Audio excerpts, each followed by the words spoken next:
राधे राधे। राधे कृष्णा श्री कृष्णा श्री कृष्णा श्री कृष्णा। सभी को प्रणाम। जय श्री राम जय श्री राम। कर्मों का बोल।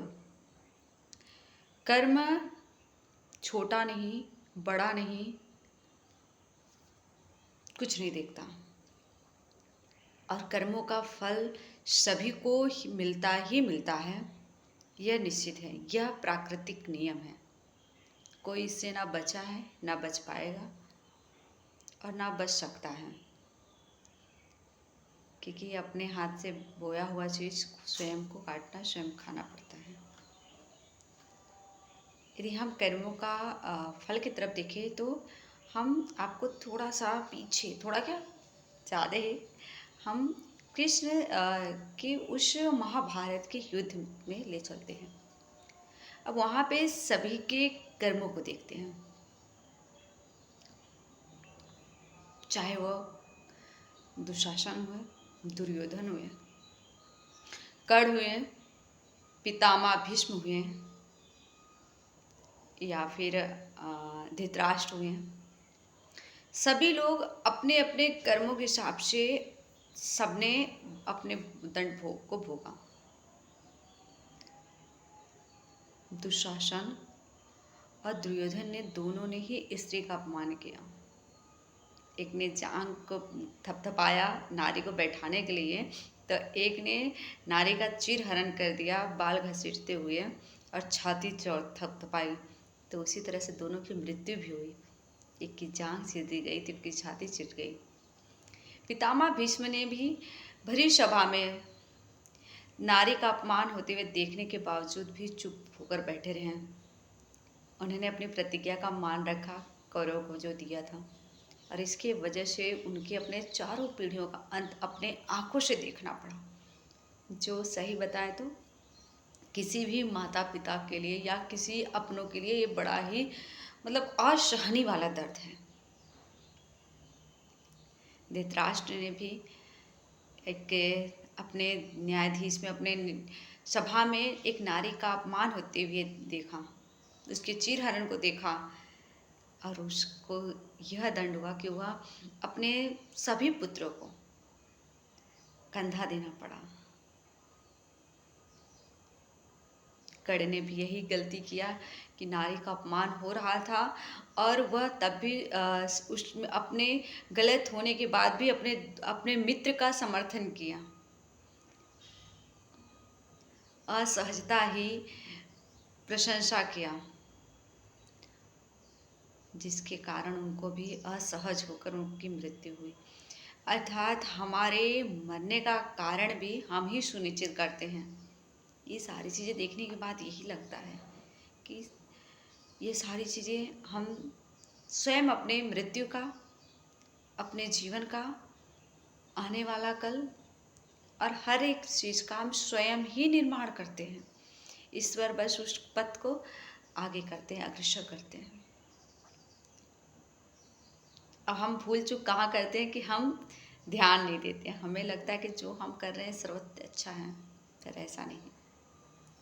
कृष्ण जी के काल में जब द्वापर चल रहा था, उस वक्त दो नारियों का जो अपमान हुआ, वो पहला था कृष्ण जी को जन्म देने वाली देवकी माँ, और दूसरा द्रौपदी जी। देवकी जी का बालों को घसीटते हुए उनको कारागार में जब डाला गया, उनके भाई स्वयं कंस ने डाला, जिसका श्री कृष्ण ने सर्वस्व नाश कर दिया। और द्रौपदी का भी चीरहरण पहले बालों से घसीटते हुए उनका चीरहरण हुआ, और जिसके कारण पूरे कौरवों का सर्वनाश हुआ।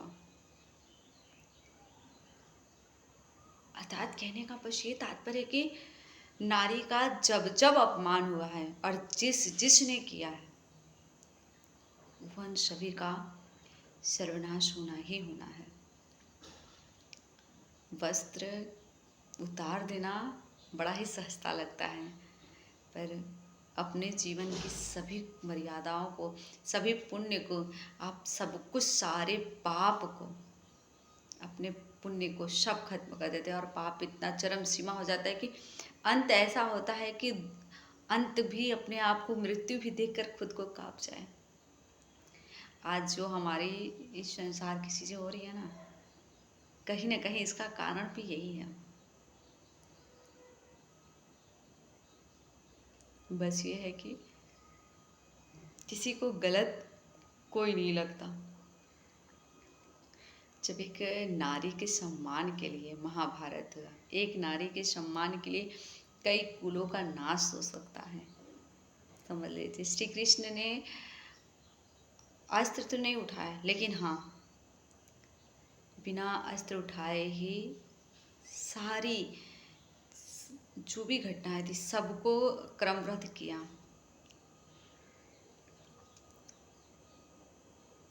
तो जो जिस जिस भांति से अपमान किया नारी का, उसको उस भांति से उसकी प्राणों को लिया गया, वैसा वैसा उसको दंड मिला। बाकी यहाँ मैं क्या कहना चाह रही हूँ, सभी लोग समझ ही पा रहे होंगे कि ईश्वर इस संसार में एक नियम बनाया। हमारी मन की बहुत सारी इच्छाएं होती हैं, हर इच्छाएं आप सभी से नहीं पूर्ण कर सकते, इसलिए एक बंधन बनाया, एक रिश्ता बनाया। किसी को माँ बनाकर भेजा, तो किसी को पत्नी बनाकर भेजा, तो बहन बनाकर भेजा, ताई चाची, हर एक अलग अलग रिलेशन, हर अलग अलग रिश्ते लड़कियों को दिया कि लड़का हो या लड़की एक दूसरे के वो रिश्ते का मान रखे, एक दूसरे का सम्मान रखें। अगर यह जो आज दरिंदापन गंदगी हो रही है, मतलब इतना इंसान के अंदर मतलब अजीब सा भाव आ गया है कि नेत्र में इतनी गंदगी भर गई, कोई किसी को वो सम्मानपूर्ण तरह से देख ही नहीं पा रहा है। सब वर्षी से शरीर की जो आवरण है उसको देखकर इतना आकर्षित है। लड़कियां भी अपने शरीर की उस बाहरी आवरण को इतना दिखाने में, प्रदर्शन करने में परेशान है कि पूरा चीज़ जो है ना सब गर्क में चला जा रहा है, सब कुछ उथल पुथल हो जा रहा है। मैं नहीं कहूँगी कि लड़कों की कमी है, लड़कियों का भी बहुत ज़्यादा इस सब में हाथ है। भाई, जब हर तरह के भगवान ने रिश्ते बनाए कि सब एक दूसरे में, वह एक ऐसा सांसारिक जीवन क्यों ईश्वर ने दिया, क्योंकि जो चीज़ें पर्दे में है वो पर्दे में रहे, और सभी को उसी दृष्टि से देखना महापाप है। आपके पास पत्नी है तो वह आपकी, वह सारी जो आपका सारी इच्छाओं को पूर्ण करने वाली आपके पास पत्नी है, आपके सर पे ममता और प्रेम स्नेह देने वाली माँ है, आपकी सदा सुरक्षा के लिए, आपके सदैव साथ रहने के लिए, आपका सदैव अपना कहने के लिए, आपके सुरक्षा के लिए, आपकी रक्षा के लिए सदैव प्रार्थना करने वाली आपकी बहनें हैं।